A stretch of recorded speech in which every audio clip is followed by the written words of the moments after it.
They told you to attract it, to visualize it, to write it down 10 times a day and feel it in your bones. But what if I told you that the very act of trying to attract something is the very thing keeping it away?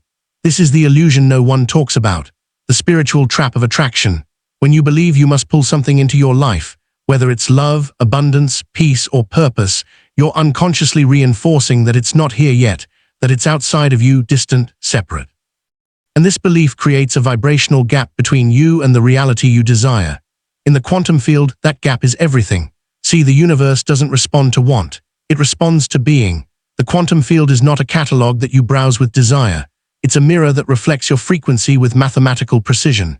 Every time you long for something, you're broadcasting lack. Every time you chase, you're vibrating from the absence of what you say you want, and the field, loyal and unjudging, reflects it back. This is where most people get stuck. They affirm with their mouth but contradict with their frequency. They meditate in the morning and then panic the rest of the day. They say they believe but deep down they're vibrating fear, doubt, impatience.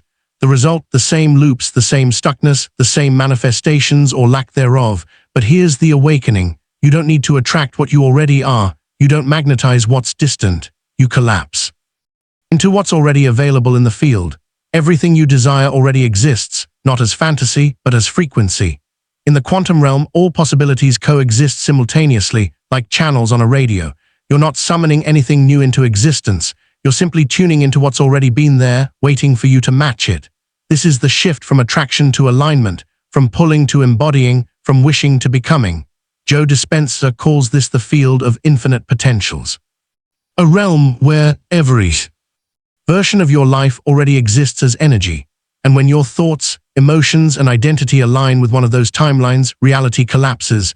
Not because you earned it, not because you forced it, but because you became the version of you who lives it. This means the work isn't out there. It's not about scripting or rituals or waiting for signs. It's about coherence, becoming internally consistent with the life you say you want. It's about feeling now what you used to wait for, acting now as it's already true, thinking now like the version of you who already has it, not out of delusion but out of energetic precision. The truth is you're not attracting anything.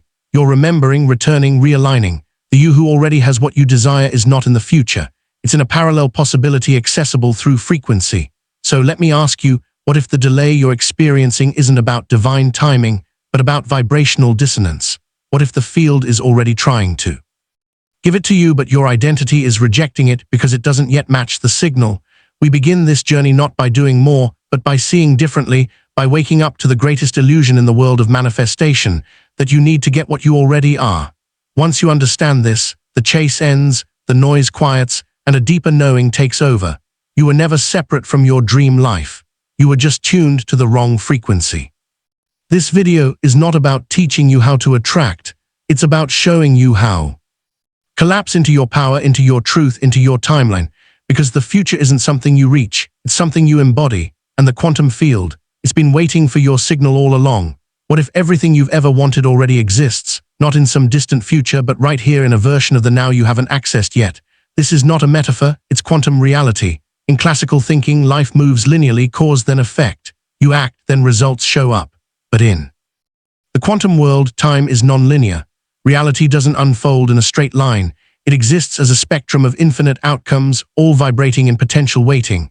For one thing, your alignment in this realm, you don't attract a new reality. You tune into it, you access it, you collapse it. Let's bring this closer. At the quantum level, everything behaves as both particle and wave. A wave is a field of pure potential, endless possibilities until it's observed. When a conscious being places attention on that wave, it collapses into a specific outcome. This is not theory, it's physics. The famous double-slit experiment proves it again and again. Reality behaves differently when it's observed. Your observation is not passive, it's generative. It doesn't watch reality happen, it decides what becomes real. This is where quantum manifestation begins. Not by asking the universe to bring you something, but by becoming the kind of energy that resonates with what already exists. Think of your desires like frequencies on a radio. The abundance you crave, it's on a station. The love you long for, it's vibrating at a frequency. Your dream life is not behind a locked door, it's broadcasting right now. But if you're tuned to lack, fear, doubt, or survival, you'll never hear that station, not because it doesn't exist, but because you're not in resonance with it. This is where resonance becomes the master key.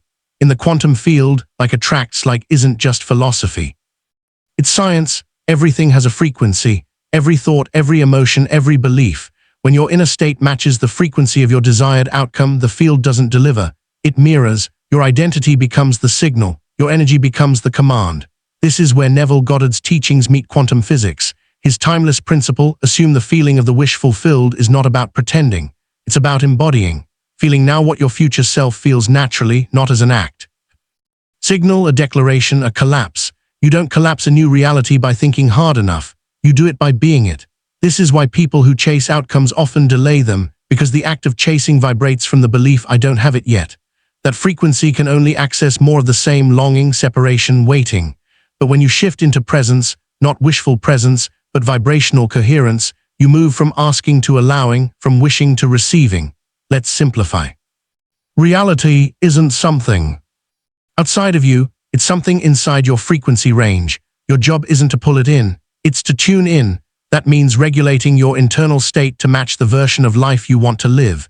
It means feeling abundant before the money comes, feeling loved before the relationship arrives, feeling whole before anything outside of you proves it. This isn't delusion, it's alignment. The quantum field is not testing your patience. It's responding to your vibration. When your thoughts and emotions match the timeline of your desired life, the field collapses in your favor, not as a reward but as a law.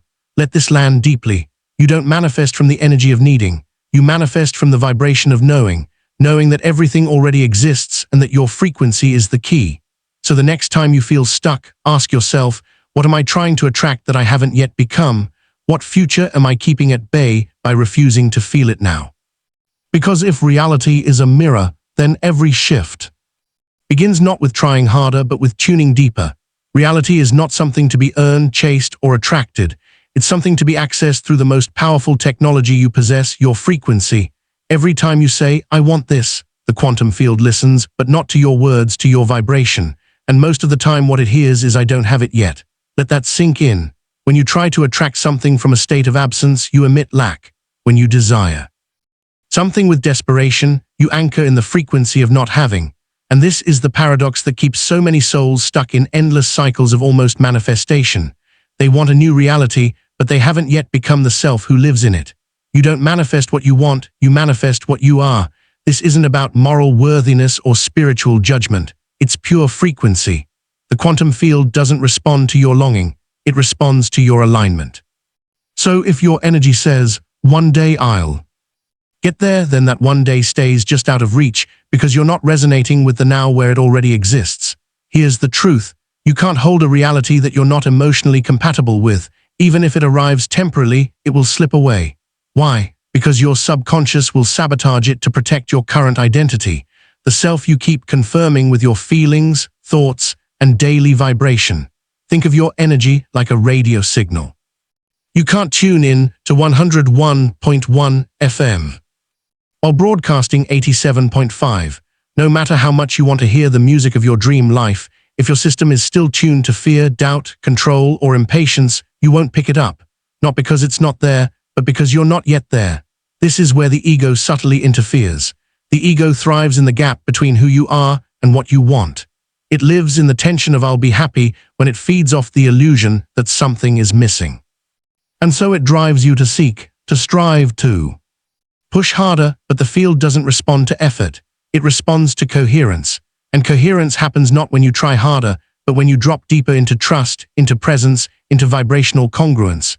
Bruce Lipton's work in epigenetics reveals this beautifully. Your biology is constantly responding to your internal environment. The cells of your body don't just follow the physical world. They follow the energy of your beliefs, your emotions, your frequency. This me.